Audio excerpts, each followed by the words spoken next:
और उसकी आइटम्स कितनी है? 5, DC1, DC2, DC3, DC4 and DC1 and okay.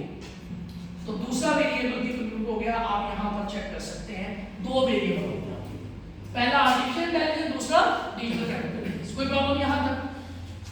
तीसरा क्या है बोला? Digital awareness.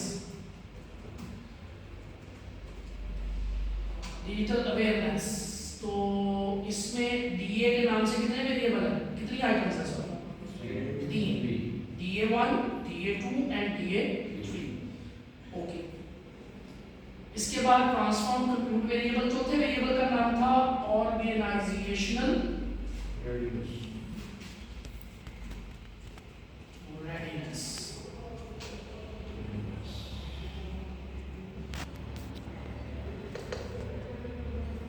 अब इसमें OR से स्टार्ट करेंगे, OR1, OR2, OR3, 4, 5 and 6। SCMs के नाम से कौन सा था? Supply chain management. तो SCM1, 2, 3, 4, 5 एंड 6। और आखिरी DOC के नाम से क्या था? डिजिटल ऑर्गेनाइजेशनल क्या था?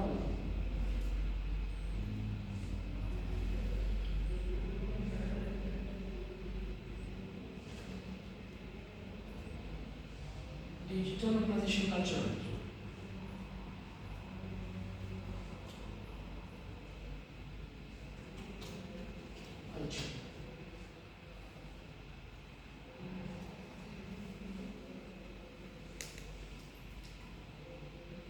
जी क्लास, अभी हमारे सारे वेरिएबल कंप्यूट हो गए। 6 वेरिएबल से 6 के 6 हमने कंप्यूट कर दिए। Artificial intelligence, digital capability, awareness, organisation readiness, supply chain management and digital organisation culture. Variable compute करने में कोई प्रॉब्लम? Okay, done. अगर मैं स्लाइड से देखूं तो हम कुछ इस तरह से हमने लास्ट टाइम स्लाइड्स को डिस्कस किया था।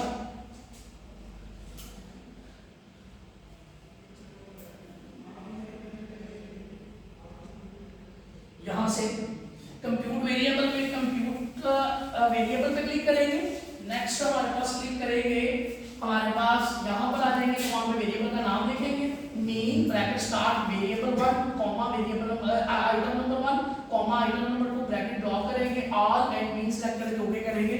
तो ये स्टेप इसके अंदर मैंने स्लाइड में दिया था। तो हमारे पास वेरिएबल कंप्यूट हो जाएगा। आखिरी जो चीज हमने लास्ट लेक्चर में पढ़ी थी वो थी रिलायबिलिटी। सबसे पहला एनालिसिस जब हमारे पास वेरिएबल कंप्यूट हो जाता है तो हम ये चेक करते हैं कि वेरिएबल रिलायबल भी है या नहीं, इन पर रिलाय भी किया जा सकता है कि नहीं। रिलायबिलिटी से मुराद होता है कंसिस्टेंसी, यानी जो मैं इससे रिजल्ट निकालना चाहूं क्या ये कंसिस्टेंटली एक ही जवाब देंगे कि नहीं देंगे। आपने किसी चीज की सच्चाई का पता करना हो ना तो एक क्वेश्चन 4 दफा पूछें डिफरेंट एंगल से, अगर चारों दफा यस का आंसर आए इसका मतलब बिल्कुल ठीक रिस्पांस दे रहा है।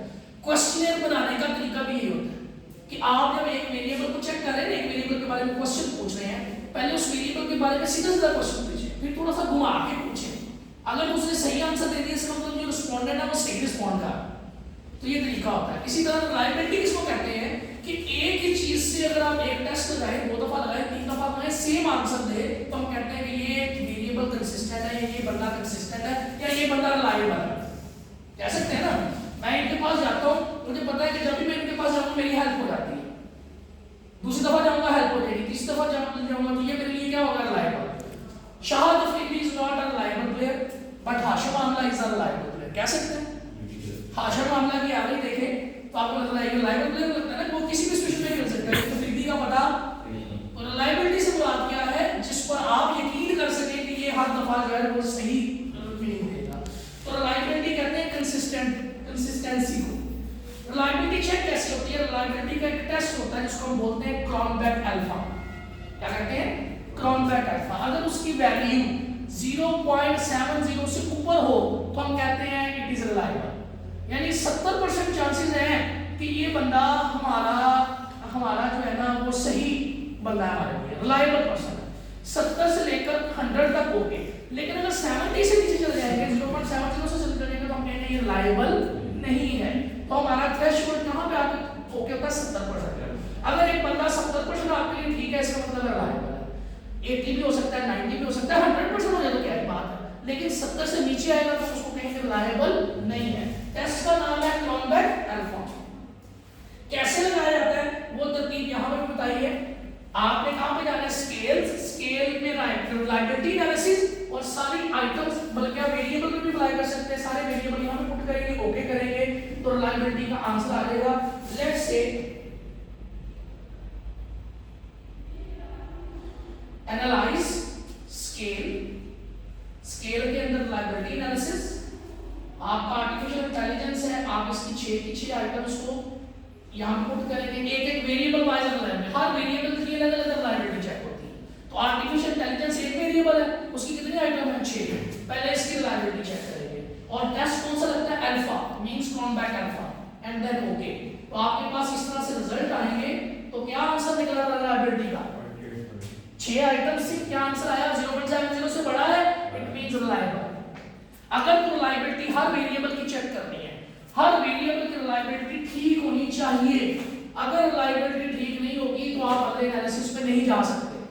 रिलायबिलिटी का ठीक होना, पहले वेरिएबल रिलायबल होंगे तो वेरिएबल से रिजल्ट ठीक आएंगे। अगर आप वेरिएबल ही ठीक ना हो, वेरिएबल रिलायबल ना हो तो उनका आपस में रिलेशनशिप चेक करने का क्या फायदा? ठीक हो गया? तो पहले आपको रिलायबिलिटी चेक करनी है। तो एक वेरिएबल की मैंने चेक की, आगे दूसरे, तीसरे, चौथे, पांचवें की आप चेक कर सकते हैं। तो लास्ट क्लास जो हमने वाइंड अप की थी उसकी आखिरी चीज थी रिलायबिलिटी में हमने ये चीज ओके किया था। तो इस स्टेप से आप रिलायबिलिटी चेक कर सकते हैं, कोई प्रॉब्लम नहीं। सुनो, ये वो चीजें थी जो मैंने लास्ट क्लास में चीजें यहां पर ओके की थी। तो ये रिलायबिलिटी में आइटम्स भी चेक करेंगे या अगर आप पूरे वेरिएबल की भी चेक कर सकते हैं, सिर्फ एक वेरिएबल उसमें किस तरह से करेंगे? एनालाइज स्केल रिलायबिलिटी, आपने पहले आइटम्स को यहां पुट किया, आप इसको निकाल दें, आप सिंपल आर्टिफिशियल इंटेलिजेंस को कॉपी करें, देख आप इसकी अलग-अलग आइटम्स की करें, वेरिएबल के नीचे आइटम्स को लगा कर, हां आप इस तरह कर सकते हैं, लेकिन वो उसको सही रिलायबिलिटी नहीं देगा। अगर आप सारे वेरिएबल्स पुट करेंगे तो क्या लिखा हुआ ऊपर देखें, लफ्ज क्या लिखा हुआ है? आइटम्स। आप यहां पे आइटम्स पुट करने हैं, वेरिएबल पुट नहीं करना, कोई प्रॉब्लम यहां पर? यानी अगर आपने दूसरे वेरिएबल की चेक करनी है तो उसकी आप आइटम्स, 5 आइटम्स है, पांचों को यहां पे पुट करेंगे, देन तो पांचों की इसकी रिलायबिलिटी कितनी है? 0.919। ये उससे भी ज्यादा है, कोई प्रॉब्लम यहां? अगर पॉइंट के बाद 0 से शुरू हो जाए तो फिर नहीं 0.9 0 से बराबर होगा, फॉर एग्जांपल 0.1 हो जाता है ना, इससे बराबर 1% या 2% रिलायबिलिटी है ना उसकी। 0.019 अगर हो जाता ना तो ये होना था 19%। हमें कितना चाहिए? नहीं, हमें 70% चाहिए। 0.019 से बराबर 19% और 919 से बराबर क्या है? 91.9%। तो 70% शुरू होना चाहिए। कोई क्वेश्चन यहां तक? उसके बाद हम आज का जो स्टार्ट करते हैं, जहां पे क्योंकि ये चीजें रिलायबिलिटी का पता होना बहुत जरूरी थी। ये मैंने स्लाइड्स आज आपको सेंड की हैं। इसमें जो पहली चीज हमने चेक करनी है, पहले हमने चेक किया है डेमोग्राफिक वेरिएबल का एनालिसिस, उसको भी डिस्क्रिप्टिव एनालिसिस कहते हैं। इसी तरह आपके जो मेन वेरिएबल होते हैं उनका भी छोटा सा डिस्क्रिप्टिव एनालिसिस होगा। उनकी मिनिमम वैल्यू क्या है, मैक्सिमम वैल्यू क्या है, स्टैंडर्ड डेविएशन क्या है, वेरिएंस क्या है, ये चीजें देखना डिस्क्रिप्टिव एनालिसिस का। हर वेरिएबल का मिनिमम मैक्सिमम वैल्यू देखना क्या कहलाता है? एवरेज वैल्यू देखना, स्टैंडर्ड डेविएशन देखना क्या कहलाता है? डिस्क्रिप्टिव। और दूसरी चीज होती है जिसमें आपने रिलायबिलिटी चेक की है, इसी तरह एक और टेस्ट भी पहले लगाना पड़ता है। वैसे ये प्राइमरी डाटा के लिए कम होता है, ये बेसिकली जब स्टैंडर्ड डाटा कर रहे होते हैं उसके लिए इंपॉर्टेंट होता है। उसको हम बोलते हैं डाटा नॉर्मैलिटी टेस्ट, कि डाटा आपका नॉर्मल है या नहीं। नॉर्मैलिटी किसको कहते हैं? आपने स्टैट पढ़ते हुए बेल शेप कुछ इस तरह से डाटा होता है आपका, इस तरह से यानी आपका ज्यादातर डाटा दरमियान में लगाया जाता है। टेल पे कम डाटा है, टेल पे कम डाटा हो लेकिन डाटा बिल्कुल दरमियान में हो। यानी इससे मुराद क्या होता है कि जिसने भी रिस्पॉन्ड किया है आपकी एवरेज वैल्यू यहां तक हो, यानी ना ज्यादा कम पे कोई फोकस कर रहा हो ना कोई ज्यादा वैल्यू पे फोकस कर रहा हो। यानी आपका जो डाटा है वो एवरेज की तरफ ज्यादा मूव कर रहा है, उसको हम बोलते हैं डाटा नॉर्मल होना। लेकिन अगर आपको लगता है नहीं यार ये यहाँ पर ऊंचा हो गया या यहाँ पर ऊंचा हो गया, इसका मतलब है कुछ लोग इस साइड पे है, कुछ लोग इस साइड पे है, आपका डाटा एवरेज नहीं है। डाटा का वैल्यू फॉर एग्जांपल एक क्वेश्चन है उस पे 100 लोगों से आपको फिल करवाना था, 30 लोगों ने कह दिया 5, 30 लोगों ने कह दिया 1, 30 लोगों ने कह दिया 3। अब इसका मतलब है 30 इधर हो गए, 30 इधर हो गए, 30 इधर हो गए। ये तो हमारा रिजल्ट निकलेगा नहीं निकलेगा कभी भी। रिजल्ट होता क्या है कि जब भी आपने कोई स्टेटमेंट दी है 90% लोग कोई एक स्टेटमेंट दे रहे हो, वो बाकी 5% एक दे रहे हो, 5% एक दे रहे हो, यानी आपका डाटा दरमियान में फॉल कर रहा हो, इसको हम बोलते हैं डाटा नॉर्मल है। अब आप डिसाइड कर सकते हैं हाँ ये जो 90% लोग कह रहे हैं यही इसको माना जाएगा। समझ आ रही बात है कि नहीं? जब इस तरह के रिस्पॉन्ड होंगे तो हम कह सकते हैं कि डाटा नॉर्मली डिस्ट्रीब्यूटेड है।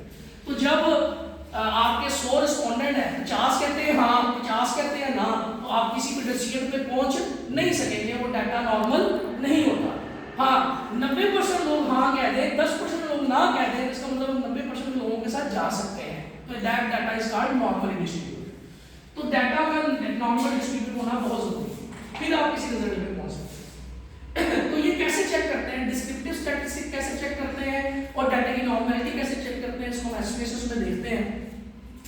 डिस्क्रिप्टिव देन डिस्क्रिप्टिव, उसके बाद आपने तमाम वेरिएबल पुट करने हैं, ऑप्शंस पे वो सारी ऑप्शन चेक करनी है, तो आप ये दोनों रिजल्ट निकाल लेंगे। अगर हम सॉफ्टवेयर पे जाएं, एनालाइज डिस्क्रिप्टिव देन डिस्क्रिप्टिव, इस पे क्लिक करेंगे, डायलॉग बॉक्स आ गया, सारे वेरिएबल्स यहां पुट करेंगे। ये 6 वेरिएबल आए हुए हैं, 6 के 6 वेरिएबल यहां पुट कर देंगे। ऑप्शंस पे आप स्टैंडर्ड डेविएशन डिस्क्रिप्टिव में देखना चाहते हैं, मिनिमम वैल्यू देखना चाहते हैं, मैक्सिमम और मीन, ये दो चीजें देखनी होती हैं। ये अनचेक होती है, ये मैं घर में प्रैक्टिस कर रहा था आपको कराने के लिए, तो मैंने उनको चेक कर दिया था। इन दोनों को भी आप चेक करेंगे, ये दोनों होती है डाटा की नॉर्मलिटी के लिए, skewness and kurtosis. Skewness and kurtosis दो टेस्ट होते हैं डाटा की नॉर्मलिटी चेक करने के लिए, और ये जो मिनिमम मैक्सिमम स्टैंडर्ड डेविएशन और मीन जो होता है ये डाटा के डिस्क्रिप्टिव्स हैं। दो चीजें हमने चेक कर दी है ना, डाटा की डिस्क्रिप्टिव एनालिसिस और दूसरी चीज क्या बोली है, नॉर्मलिटी।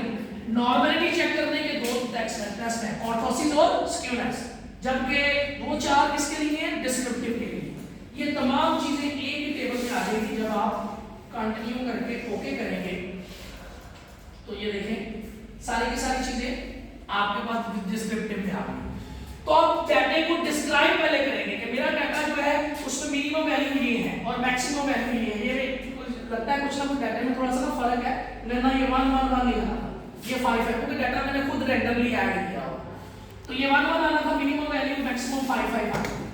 ये इसकी स्टैंडर्ड डेविएशन है, ये इसका मीन है। ये आप जब रिसर्च पेपर कर रहे होते हैं फिर ये डिस्क्रिप्टिव एक्सप्लेन नहीं कर रहे होते, लेकिन जब आप थीसिस लिख रहे होते हैं तो आपने ये डिस्क्रिप्टिव लिखकर एक्सप्लेन करना होता है कि मेरे डाटे की मीन वैल्यू ये बनती है, मैक्सिमम ये बनती है, एवरेज वैल्यू ये बनती है, स्टैंडर्ड डेविएशन ये बनती है। तो यहां तक हो गए डिस्क्रिप्टिव्स। अगला काम क्या है, नॉर्मलिटी। नॉर्मलिटी का टेस्ट क्या कहता है कि ये वैल्यू आपकी कहां से कहां तक होनी चाहिए। स्क्यूनेस एंड कर्टोसिस की वैल्यू -2 और +2 के दरमियान होनी चाहिए। ये देखिए अकॉर्डिंग टू मोनरो 2005 इसने क्राइटेरिया बताया था, normality can be check by skewness and kurtosis. आप स्क्यूनेस और कर्टोसिस भी चेक कर सकते हैं, हिस्टोग्राम से भी चेक हो सकती है, लेकिन major test skewness and kurtosis का है। इसी तरह जॉर्ज एंड मेलरे ने भी बताया है कि आप स्क्यूनेस एंड कर्टोसिस से लगा सकते हैं, लेकिन उनकी वैल्यू कहां तक होनी चाहिए, बिटवीन -2 2 +2, -2 और +2 के दरमियान होगी तो हम कहेंगे डाटा रिलायबल है। लेकिन अगर -2 से नीचे चला जाए या +2 से ऊपर चले जाए तो हम कहेंगे डाटा नॉर्मल नहीं है। तो देखिए क्या यही आंसर आ रहा है आप लोगों का। ये स्क्यूनेस के आंसर है, ये कॉर्टोसिस के आंसर है। तो देखें -1 -2 से अंदर ही है ना सारे, और ये -2 से अंदर ही है सारे। -2 ये -0 पॉइंट समथिंग ना, ये पॉइंट लगा हुआ है, ये 0.8 है, ये 0.8 है। इसका मतलब है -2 से +2 के दरमियान है। तो हम कह सकते हैं कि डाटा आपका नॉर्मली डिस्ट्रीब्यूटेड है। कोई प्रॉब्लम इसमें, कोई इशू? सर ये जो डाटा स्ट्रक्चर की नॉर्मलिटी वाली बात होती है, मल्टीकोलिनैरिटी में, वो भी सर ये मल्टीकोलिनैरिटी आगे चेक कर देंगे। ये जो 4 टेस्ट होते हैं ना, जो 4 टेस्ट होते हैं बेसिकली, हम जब स्कैनिंग डाटा का एनालिसिस कर रहे होते हैं ना, तो रिजल्ट निकालने से पहले 4 प्रॉब्लम्स ठीक करना बहुत जरूरी होती है, जिसमें नॉर्मलिटी, ऑटो कोरिलेशन, मल्टीकोलिनैरिटी और हेटेरोसिंटास्टिसिटी होती है। ये 4 टेस्ट लगाने होते हैं जब हम स्कैनिंग डाटा कर रहे होते हैं। प्राइमरी के लिए ये इंपॉर्टेंट नहीं होती है, लेकिन प्राइमरी में फिर भी हम चेक जरूर करते हैं। डाटा की नॉर्मलिटी चेक करते हैं, ये मैंने अभी चेक किया है। इससे पहले डाटा की रिलायबिलिटी चेक करते हैं। तो आगे चल के मैं आपको दिखाऊंगा मल्टीकोलिनैरिटी कैसे चेक की जाती है और ऑटो कोरिलेशन कैसे चेक की जाती है, वो भी दोनों हम टेस्ट देंगे। लेकिन अभी तक हमने सिर्फ क्या चेक किया, डाटा की रिलायबिलिटी और नॉर्मलिटी। जी अब आपका क्वेश्चन। सर मैं सिर्फ ये कह रहा था कि आइटम्स को रिलायबल हमने देख लिया था कि वो रिलायबिलिटी उनकी हमने फर्दर चेक कर ली है। उनकी बेस के ऊपर जो वेरिएबल बना है तो वो रिलायबल क्यों नहीं होगा? वेरिएबल रिलायबल है, उनकी बेस पे जो वेरिएबल बना है वो रिलायबल है। और ये रिलायबिलिटी एक डिफरेंट चीज है। ये जो 3-4 जो चीजें मैं अभी बता रहा हूँ ना, ये डिफरेंट चीज है। रिलायबिलिटी से मुराद है कि ये वेरिएबल ठीक है, वेरिएबल रिलायबल है, इससे जो रिजल्ट निकलेंगे चाहे पॉजिटिव निकले चाहे नेगेटिव निकले चाहे जैसे भी निकले वो ठीक निकलेंगे। That is called reliability.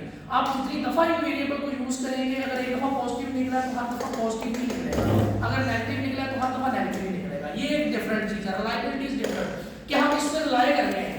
अब जब रिलाय करेंगे तो डिफरेंट एरर भी हो सकते हैं। मैं इनके पास जाता हूँ, ये मेरा रिलायबल सोर्स है कि ये मुझे, मैं जब भी इनके पास मदद लेने जाता हूँ ये मेरी मदद करते हैं, रिलायबल है। लेकिन एक दफा इनके पास भी पैसे नहीं है, प्रॉब्लम हो सकती है ना, इनको कोई प्रॉब्लम हो सकती है। तो जो प्रॉब्लम आती है वो डाटा की रिलायबिलिटी के अलावा होती है। तो पहली प्रॉब्लम क्या आ सकती है, डाटा की नॉर्मलिटी। पहली प्रॉब्लम क्या आ सकती है, डाटा की नॉर्मलिटी। दूसरी प्रॉब्लम क्या आ सकती है, मल्टीकोलिनैरिटी। तीसरी प्रॉब्लम क्या आ सकती है, ऑटो कोरिलेशन। हम वक्तन देखेंगे कि ये क्या है और इसका मतलब क्या होता है। लेकिन अभी तक हमने सिर्फ एक बात की है, डाटा की नॉर्मलिटी, डाटा की नॉर्मलिटी। ओके, तो डाटा की नॉर्मलिटी कैसे चेक होती है, स्क्यूनेस एंड कोर्टोसिस। वैल्यूज किसके दोनों के दरमियान होनी चाहिए, -2 और +2 के दरमियान। और हमने चेक किया तो वैल्यूज वाकई ही -2 और +2 के दरमियान है। इसका मतलब है डाटा नॉर्मल है, नॉर्मल है। रिलायबल से अल्फा से चेक होता है, यहां से क्या चेक हुआ है, नॉर्मल है, और ये डिस्क्रिप्टिव है। कोई प्रॉब्लम यहां तक? इसका मतलब है कि हमारा ये काम जो है वो कंप्लीट हो गया, जिसमें हमने क्या चेक करना था, डिस्क्रिप्टिव एनालिसिस और डाटा की नॉर्मलिटी। और ये उसके रिजल्ट दिए हुए हैं। डिस्क्रिप्टिव में उसने बताया है कि मीन और स्टैंडर्ड डेविएशन ये हमारे डिस्क्रिप्टिव है, जबकि स्क्यूनेस और कोर्टोसिस क्या बता रहा है, डाटा की नॉर्मलिटी। कोई प्रॉब्लम यहां तक? आगे चलते हैं। इससे अगला टेस्ट होता है correlation. Correlation among variables, correlation among variables. ये -1 और +1 के दरमियान रिजल्ट आना चाहिए इसका, -1 से लेकर +1। यहां पर देखें, अगर 1 के करीब आ जाए तो हम कहते हैं परफेक्टली पॉजिटिवली कोरिलेटेड। इसी तरह जिस तरह इधर आता चला जाएगा, -1 में आ जाए तो परफेक्टली नेगेटिव कोरिलेटेड। लेकिन -1 से बाहर चल जाए या 1 से बाहर चल जाए तो हम कहते हैं नो कोरिलेशन, कोरिलेशन वेरिएबल के दरमियान नहीं है। और ये कोरिलेशन होनी चाहिए, वेरिएबल के दरमियान कुछ ना कुछ कोरिलेशन जरूर होती है। कोरिलेशन कहते हैं दो वेरिएबल्स के दरमियान आपस में relationship, that is called correlation. दो वेरिएबल करते हैं मिलकर आपस में क्या रिलेशनशिप होगा, दैट इज कॉल्ड कोरिलेशनशिप। तो ये भी हम चेक करते हैं रिसर्च पेपर करते हुए, जब हम थीसिस करते हैं तो उसमें हम कोरिलेशन के भी टेस्ट रिपोर्ट कर रहे हैं कि दो वेरिएबल्स के दरमियान रिलेशनशिप है या नहीं। चेक करने के लिए हम क्या करते हैं, उसी तरह एनालाइज में जाएंगे, कोरिलेट में, बाइवेरिएट में, और तमाम वेरिएबल्स यहां पे पुट करेंगे और कोरिलेशन इसकी चेक की जाएगी।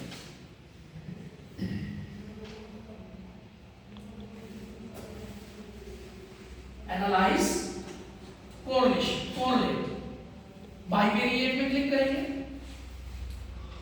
और तमाम वेरिएबल्स जो है यहां पर पुट कर देंगे।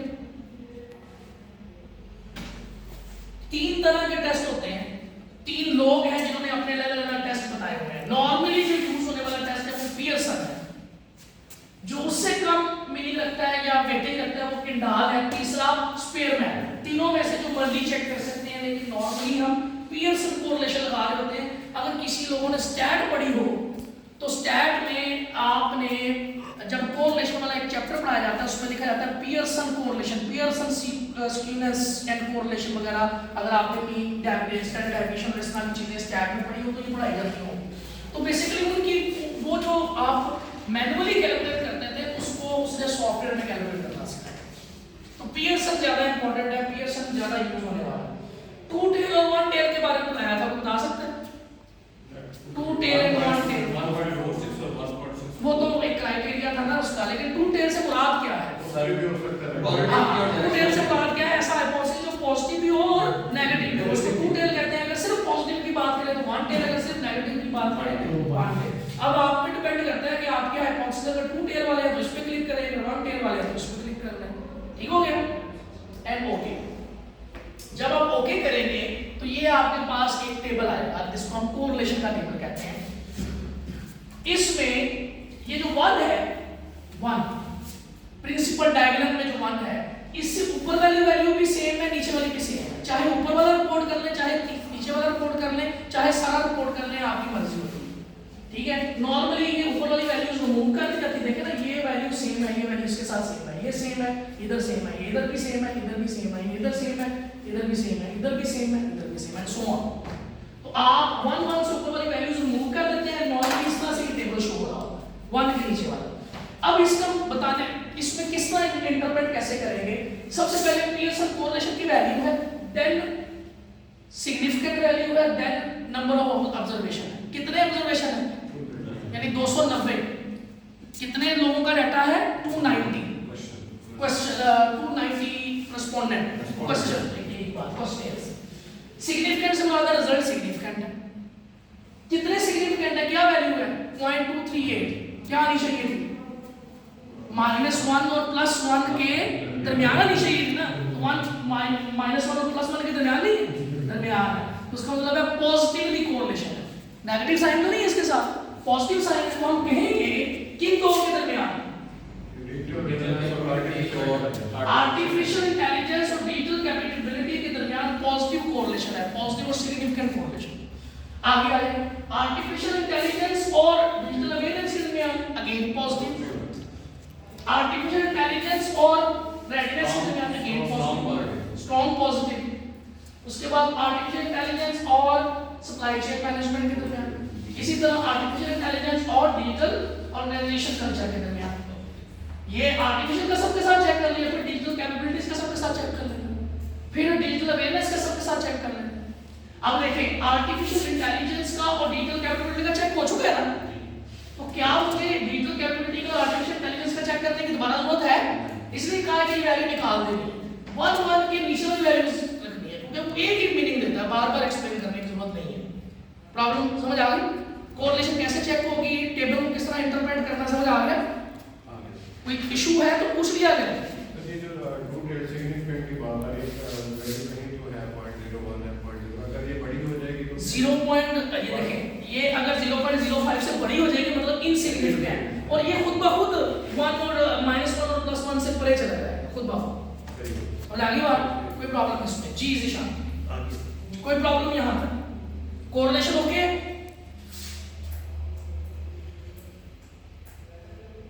ऑटो कोरिलेशन और कोरिलेशन जो है ना, ये बेसिकली ऑटो कोरिलेशन भी होता है। जितना आपका 1 से बाहर 1 के करीब जाएगा उतनी ऑटो कोरिलेशन ज्यादा होगी, जितनी -1 के करीब जाएगा उतनी नेगेटिव ऑटो कोरिलेशन होगी। इसलिए ये 0.90 से वैल्यू छोटी रहनी चाहिए। 0.90 तक तो एक्सेप्टेबल है, उससे ज्यादा कोरिलेट नहीं होना चाहिए। वो आपने अपना हाइपोथेसिस देखना है। अगर वो 2 टेल के मुताबिक तो 2 टेल पे क्लिक करना है, अगर 1 टेल के मुताबिक आंसर भी उसी लिहाज से देखेंगे। पॉजिटिव है तो पॉजिटिव लिहाज से देखेंगे, नेगेटिव है तो नेगेटिव लिहाज से देखेंगे। शायद ये कुछ और मैं वो स्मार्ट पीएलएस वाला बात कर रहा हूँ सर। 1.64 वाला ये नहीं इसमें टी तो है ही ना, टी वैल्यू इसमें टी वैल्यू तो है ही नहीं, इसमें सिर्फ ये इसमें सिर्फ टी वैल्यू, सिर्फ आपने बताना ऑलरेडी सिर्फ पॉजिटिव टी वैल्यू का अगर जिक्र होता तो 1.96 या 1.64 को देखते, लेकिन आप बाकियों के लिए कंफ्यूज कर रहे हैं। देखें जी स्लाइड्स में भी आपके पास इसी तरह का टेबल लगा हुआ है, ठीक है। उसके बाद रिग्रेशन पे आ जाते हैं, जो हमारा मेन काम है। हमारा मेन काम क्या था? इस वेरिएबल के साथ रिलेशनशिप चेक करना, ये हमारा मेन काम था। उससे पहले जितने भी काम किए हैं वो सारे कहीं पे जरूरी भी हैं और कहीं पे थीसिस लिखते हुए पेजेस बनाने के लिए चीजें लिखना जरूरी होती है। जैसे कि रिलायबिलिटी एनालिसिस करना बहुत जरूरी है, जो हमने क्रॉनबैक अल्फा से किया है, क्योंकि वेरिएबल रिलायबल नहीं होंगे कभी भी हम रिजल्ट ठीक नहीं निकाल सकेंगे, वो इंपॉर्टेंट है। लेकिन जो हमारे डेमोग्राफिक वेरिएबल थे उनका डिस्क्रिप्टिव लिखना इंपॉर्टेंट नहीं है, लेकिन जब हम थीसिस लिखेंगे तो फिर लिखना है। इसी तरह वेरिएबल की डिस्क्रिप्टिव लिखना जरूरी नहीं है, लेकिन जब थीसिस लिखेंगे तो डिस्क्रिप्टिव लिखने हैं। इसी तरह नॉर्मैलिटी जो है वो चेक कर भी दें, नॉन भी कर दें, कोई मसला नहीं है, वो भी ज्यादा जरूरी नहीं है, लेकिन जब थीसिस लिखने होंगे तो जरूरी है।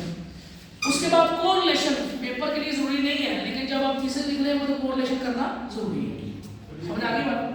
रिलायबिलिटी के हिसाब से सर ये एसपीएसएस के ये टेस्ट या स्मार्ट पीएलएस में स्मार्ट पीएलएस में भी रिलायबिलिटी चेक होती है, लेकिन उसमें 4 टेस्ट होते हैं। क्रॉनबैक अल्फा के साथ साथ कंपोजिट रिलायबिलिटी भी होती है, सीआर भी होती है, एवी भी होती है, तो लेकिन वो उसमें ज्यादा टेस्ट करते हैं। कोई प्रॉब्लम यहाँ? अब हम मेन काम पे आने लगे हैं, एक वेरिएबल का दूसरे वेरिएबल के साथ लिंक चेक करना, जो हमारी स्टडी का पर्पस था। जैसे कि मैंने पहला वेरिएबल लिखा है, रिग्रेशन 2 तरह की होती है, एक को बोलते हैं सिंपल रिग्रेशन, एक को बोलते हैं मल्टीपल रिग्रेशन। अगर आपका एक इंडिपेंडेंट वेरिएबल है और एक ही डिपेंडेंट वेरिएबल है, इसको हम बोलते हैं सिंपल रिग्रेशन। लेकिन अगर आपका इंडिपेंडेंट वेरिएबल एक से ज्यादा है तो उसको हम बोलते हैं मल्टीपल रिग्रेशन, ठीक है। जैसे कि हमारे स्टडी में आर्टिफिशियल इंटेलिजेंस और डिजिटल कैपेबिलिटीज 2 इंडिपेंडेंट वेरिएबल है, जैसे यहाँ ये तीसरा भी चले इंडिपेंडेंट ऐड कर ले तो इंटरवेरियंस भी हमारा क्या बन जाएगा, 3 इंडिपेंडेंट वेरिएबल, तो उसको हम क्या बोलेंगे, मल्टीपल रिग्रेशन। लेकिन अगर एक इंडिपेंडेंट वेरिएबल हो तो सिंपल रिग्रेशन। चेक कैसे करते हैं? पहले एक को चेक करके देख लेते हैं। ये जो हमारा स्मार्ट पीएलएस होता है ना, उसमें जितने मर्जी रिलेशनशिप हो एक ही दफा चेक हो जाते हैं। लेकिन ये जो हमारा एसपीएसएस है, इसमें आप एक वेरिएबल का एक के साथ भी चेक कर सकते हैं, 3 का एक के साथ भी चेक कर सकते हैं, 4 का भी कर सकते हैं। लेकिन मीडिएशन के लिए अलग से चलाना पड़ता है, मॉडरेशन के लिए अलग से चलाना पड़ता है, ये इसका थोड़ा सा प्रॉब्लम है। स्मार्ट पीएलएस में एक ही एंट्री में सारे काम होते हैं। ये सीखने इसमें भी है, उसमें भी है, लेकिन जब हम पेपर और एनालिसिस करेंगे, जहां तक डाटा एंट्री का, वेरिएबल कंप्यूट करने का जो सवाल है तो उसमें तो ये यूज होगा, लेकिन एनालिसिस के लिए हम स्मार्ट पीएलएस यूज कर लेंगे। लेकिन हमारे कोर्स आउटलाइन में सिर्फ एसपीएसएस है, उसके लिए हमें ये चीजें सीखने की जरूरत है और हमें सॉफ्टवेयर आने चाहिए, 1 से 2 3 सॉफ्टवेयर आने चाहिए। कोई प्रॉब्लम यहां तक? सबसे पहला काम डाटा एंट्री, ओके। पहले बाकी सॉफ्टवेयर वो भी इनसे मिलते हैं रिजल्ट्स के हवाले से। हाँ जी, रिजल्ट के वाले से मिलते हैं, जो थ्रेशोल्ड बता रहा हूँ वो सेम है। जैसे कि मैंने बताया क्रॉनबैक अल्फा, डाटा इनपुट करने इसके अंदर उसके अंदर थोड़ा सा फर्क आता है। डाटा एंट्री भी यही है, लेकिन उसमें थोड़ा सा कंप्यूट करने का तरीका डिफरेंट है। जैसे कि इसमें कंप्यूटर रिग्रेशन डिफरेंट तरीके से होगी, उसमें रिग्रेशन डिफरेंट तरीके से। रिजल्ट सेम ही है, रिजल्ट तकरीबन सेम ही होंगे, इंटरप्रेट भी सेम ही होता है, टेबल भी तकरीबन आपको समझ आ जाएगी किस तरह एक्सप्लेन करनी है। तो सबसे पहली चीज हमने एसपीएसएस में सीखी डाटा एंट्री, जिसके 2 व्यूज होते हैं, number 1 variable view, number 2 data view. Variable view में 3 चीजें इंपॉर्टेंट है, जिसमें पहला वेरिएबल का नाम लिखते हैं, दूसरा हम उसको वैल्यूज देते हैं और तीसरा उसके मेजर को सिलेक्ट करते हैं, वो ऑर्डिनल है, नॉमिनल है या स्केल है।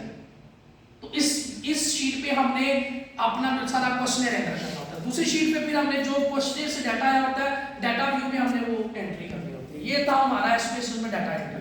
जब हमारी डाटा एंट्री मुकम्मल हो जाती है, उसके बाद हमने स्क्रीनिंग का काम शुरू करना होता है। स्क्रीनिंग में हमने 3 चीजें देखनी होती हैं, अनएंगेज्ड या biased response, number 2 outlier, missing values, number 3 outliers. वो तीनों तरीके बताए किस तरह से चेक करनी है और किस तरह रिमूव करनी है। जब आपकी डाटा स्क्रीनिंग में मुकम्मल होगी तो फिर हमने डाटा की रिलायबिलिटी चेक करनी है, जो कि क्रॉनबैक अल्फा से, जिसकी वैल्यू 0.70 से बड़ी होनी चाहिए। जब रिलायबिलिटी चेक हो जाए तो उसके बाद हमने डिस्क्रिप्टिव लगाने होते हैं।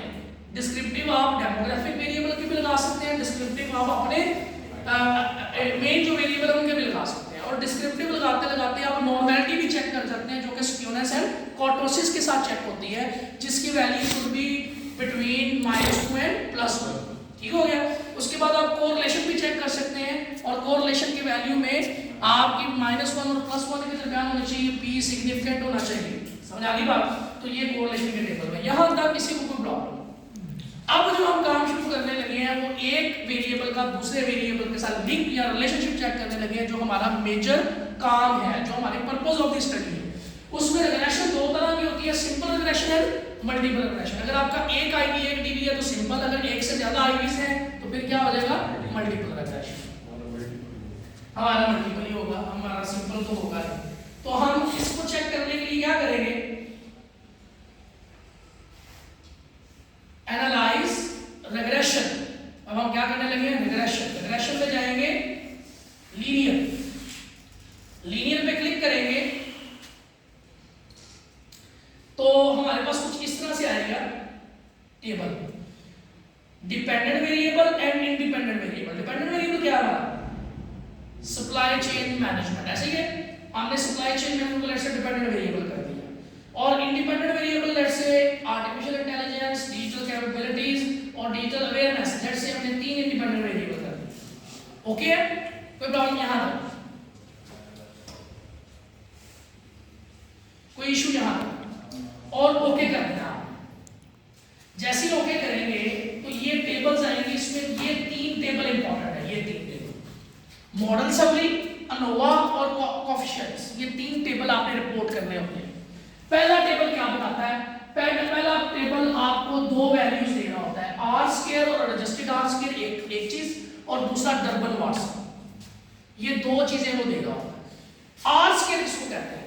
ये जरा ध्यान से सुनिएगा। What is R square? बड़ा, जब आप थीसिस को डिफेंड कर रहे होते हैं ना, बड़ा क्वेश्चन होता है what is R square.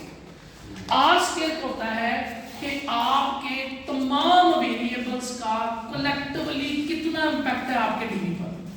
In other words, आपके इंडिपेंडेंट वेरिएबल कितने इंपॉर्टेंट हैं,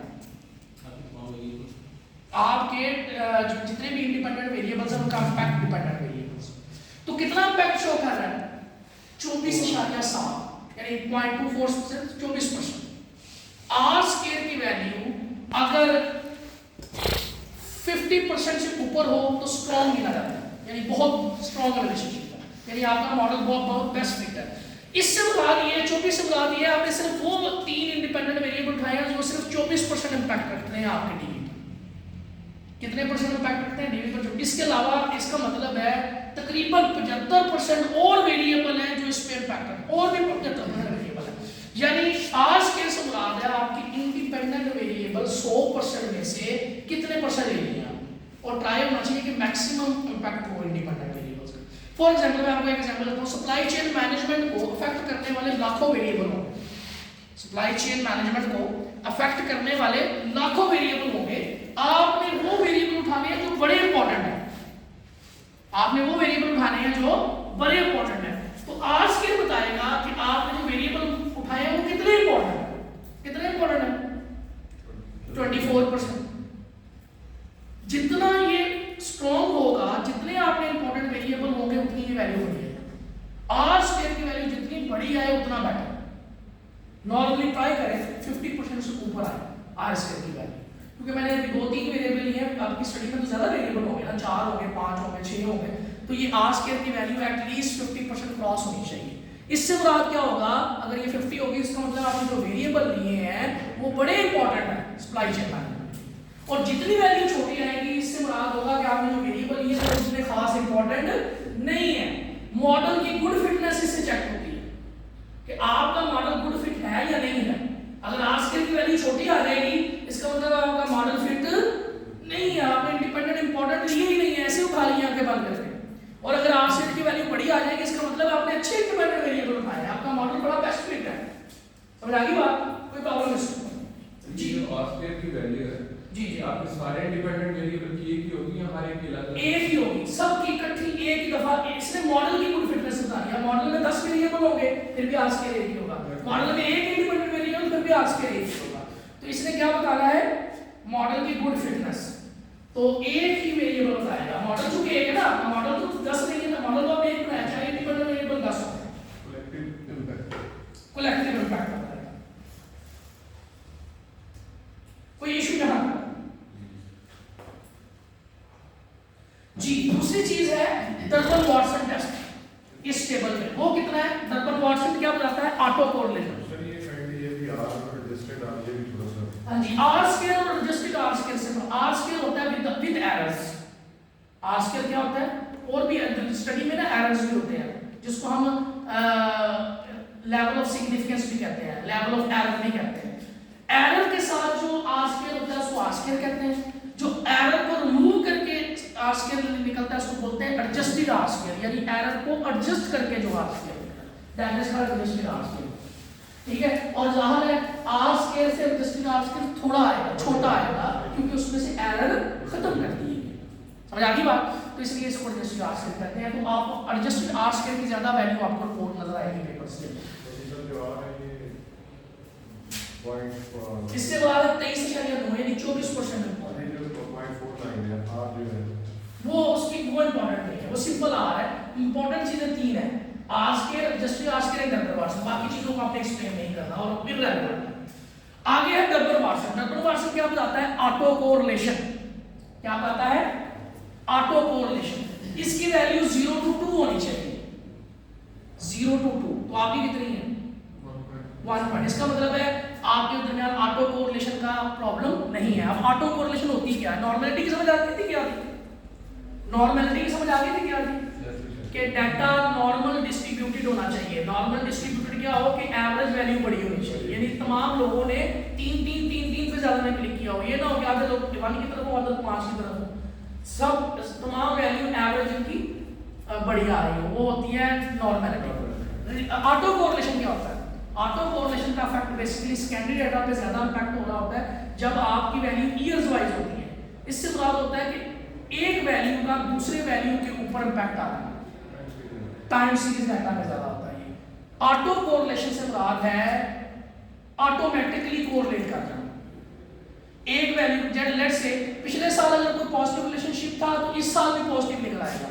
पिछले साल पेट्रोल की प्राइसेस बढ़ रही थी तो इस साल की पेट्रोल की प्राइसेस बढ़ेगी। इससे अगले साल भी एक्सपेक्टेड क्या है? पेट्रोल की प्राइसेस बढ़ेगी। तो पिछले साल का जो इंपैक्ट अगले साल में चला जाता है इसको बोलते हैं ऑटो कोरिलेशन, ऑटो इंपैक्ट दूसरे पर। और जब ये ऑटो इंपैक्ट आता है इसको हम एरर कंसीडर करते हैं। ऑटो कोरिलेशन नहीं होनी चाहिए डाटा के अंदर। ऑटो इंपैक्ट अगर चला जाएगा तो प्रॉपर आपस में वेरिएबल का रिलेशनशिप ठीक नहीं आएगा, इसलिए ऑटो कोरिलेशन क्वेश्चन में नहीं होनी चाहिए। तो आपका क्या डाटा बता रहा है कि ऑटो कोरिलेशन नहीं है और आपके प्राइमरी डाटा में ऑटो कोरिलेशन का इंपैक्ट नहीं आता। ये किस में आता है? टाइम सीरीज डाटा में, सेकेंडरी डाटा में। कोई प्रॉब्लम यहां तक? इस टेबल में हमने दो चीजें फाइंड की हैं। R square value that should be greater than 5, 0.5, 50% से ज्यादा नहीं चाहिए। और दूसरी हमने क्या बात की है? डर्बन वाटसन जो कि ऑटो कोरिलेशन बताती है और वो वैल्यू किसके दरमियान होनी चाहिए? 0 और 2 के दरमियान होनी चाहिए। कोई प्रॉब्लम यहां तक? उससे आगे चले जाए तो आपके पास ये सिग्निफिकेंट लेवल ड्राइंग पॉइंट है। आपका ये मॉडल की सिग्निफिकेंस बताता है, मॉडल की आपका मॉडल सिग्निफिकेंट है या नहीं। तो ये लेस देन सिग्निफिकेंट वैल्यू हमेशा लेस देन 0.05 होनी चाहिए। तो ये कितनी है? 0.000, लेस देन 0.05 है। इसका मतलब मेरा मॉडल सिग्निफिकेंट है। अब आएंगे रिलेशनशिप। पहले हमने आर स्क्वायर चेक कर लिया, फिर हमने ऑटो कोरिलेशन चेक कर ली, फिर मॉडल की सिग्निफिकेंस भी चेक कर ली। अब हम रिलेशनशिप पे आते हैं कि आर्टिफिशियल इंटेलिजेंस का सप्लाई चेन के साथ क्या रिलेशनशिप है? पॉजिटिव है कि नेगेटिव? बीटा वैल्यू पॉजिटिव है तो पॉजिटिव रिलेशनशिप, नेगेटिव है तो negative relationship. T value should be greater then 1.96 होनी चाहिए, लेकिन ये छोटी है, सिग्निफिकेंट रिलेशनशिप नहीं है। और देखें सिग्निफिकेंट वैल्यू भी 0.05 से बड़ी हो गई है। इसका मतलब है आर्टिफिशियल इंटेलिजेंस का सप्लाई चेन मैनेजमेंट पे पॉजिटिव है लेकिन सिग्निफिकेंट रिलेशनशिप नहीं है। दूसरा, डिजिटल कैपेबिलिटीज का भी पॉजिटिव है और ये सिग्निफिकेंट है, और ये लेस देन 0.05 है और ये 1.96 से ग्रेटर है। T value should be greater then 1.96 और P value should be less than 0.05 significant के लिए। तो हम ये कह सकते हैं कि डिजिटल कैपेबिलिटी का पॉजिटिव और सिग्निफिकेंट रिलेशनशिप है विद सप्लाई चेन मैनेजमेंट। इसी तरह तीसरा अवेयरनेस वाला, ये भी सिग्निफिकेंट नहीं है। एक और चीज बताई थी, मल्टीकोलिनियरिटी। मल्टीकोलिनियरिटी से बात है कि वेरिएबल आपस में कितने कोरिलेट करते हैं कि नहीं करते हैं। उसके लिए वैल्यू होता है VIF, it should be less than 5। ये लेस देन 5 होनी चाहिए, लेस देन 5 ही है। इसका मतलब है मेरा डाटा नॉर्मल भी है, मेरे डाटे में ऑटो कोरिलेशन का प्रॉब्लम भी नहीं है, मेरे डाटे में मल्टीकोलिनियरिटी का प्रॉब्लम भी नहीं है। ये 3 प्रॉब्लम्स हो सकते हैं, लेकिन ये ज्यादातर प्रॉब्लम किस में होते हैं? सेकेंडरी डाटा में। प्राइमरी में नॉर्मली ये प्रॉब्लम नहीं होते, फिर भी हम चेक कर लेते हैं एक दफा कि यार एक दफा चेक कर लेना चाहिए ताकि डाटा हमारा किसी भी एरर के बगैर होना चाहिए, चाहे वो नॉर्मलिटी हो, चाहे वो ऑटो कोरिलेशन हो, चाहे वो मल्टीकोलिनियरिटी हो। ऑटो नॉर्मलिटी कैसे चेक होती है? स्क्यूनेस एंड कोर्टोसिस के साथ value should be between -2 and +1। Auto correlation कैसे चेक होती है? Durbin Marshall value should be between 0 and 2। और मल्टीकोलिनियरिटी कैसे चेक होती है? VIF से, और value should be less than 5। कोई प्रॉब्लम है इसमें? कोई इशू? सर इधर आगे फिर जैसे हमने ये देखा डिजिटल का पैसा बढ़ गया, देखा है तो सिग्निफिकेंट इम्पैक्ट नहीं, वापस जाएंगे नहीं, इसमें चेंज करने की जरूरत नहीं है। जब डाटा रिलायबल ना हो तो फिर उसको चेंज करना पड़ता है। अब इसमें आपने जस्टिफाई करना है अपने रिजल्ट को कि जहां पर मैं डाटा लिया था वहां पे AI आर्टिफिशियल इंटेलिजेंस अडॉप्ट ही नहीं की उन्होंने, और अडॉप्ट नहीं की तो उसका सप्लाई चेन पे कोई सिग्निफिकेंट इम्पैक्ट नहीं है। अब आपने अपने मुताबिक रिजल्ट को एक्सप्लेन करके दिखाना है। रिजल्ट का पॉजिटिव आ जाना या नेगेटिव आ जाना, सिग्निफिकेंट आ जाना या इनसिग्निफिकेंट आ जाना, ये नॉर्मल सी बात है। उसको आपने एक्सप्लेन किस अंदाज से किया ये इंपॉर्टेंट है, उसको आपने डिफेंड कैसे किया ये इंपॉर्टेंट है। ये इंपॉर्टेंट नहीं है कि डाटा सिग्निफिकेंट ही है ऐसा, कोई प्रॉब्लम यहां तक। तो ये 3 चीजें जो है ना ये आपने एक्सप्लेन करनी है। तो मैंने यहाँ पे लीनियर को भी कैलकुलेट करना सिखा दिया था और मल्टीपल को भी। तो मल्टीपल को मैंने कैसे सिखाया? एनालाइज में जाके रिग्रेशन, लीनियर, इंडिपेंडेंट वेरिएबल यहाँ पे, इंडिपेंडेंट यहाँ पर, और ये ऑप्शन में आपने इस पे क्लिक करना है और ओके क्लिक कर देना। तो इस तरह से आप मल्टीपल रिग्रेशन चेक करेंगे, इस तरह से रिजल्ट आएंगे। सिंपल है सर, वो सिंपल भी इस तरह से सेम स्टेप। हां, उसमें सिर्फ इंडिपेंडेंट वेरिएबल लगा लो। इसमें ये टेबल आएंगे, डबल मास्क को एक्सप्लेन करना है, आस्केल को एक्सप्लेन करना है, इसको एक्सप्लेन करना है, इनके रिलेशनशिप को एक्सप्लेन करना है, VIF को एक्सप्लेन करना है। तरीका बता दिया क्या क्या एक्सप्लेन। कोई प्रॉब्लम यहां तक? ब्रेक चाहिए? उसके बाद इंशाल्लाह हमारे पास 2 टॉपिक रह गए हैं, मीडिएशन एंड मॉडरेशन। SPSS में मीडिएशन और मॉडरेशन कैसे चेक करना है, मेरे हिसाब से ब्रेक होनी चाहिए ताकि थोड़ा सा फ्रेश हो जाए।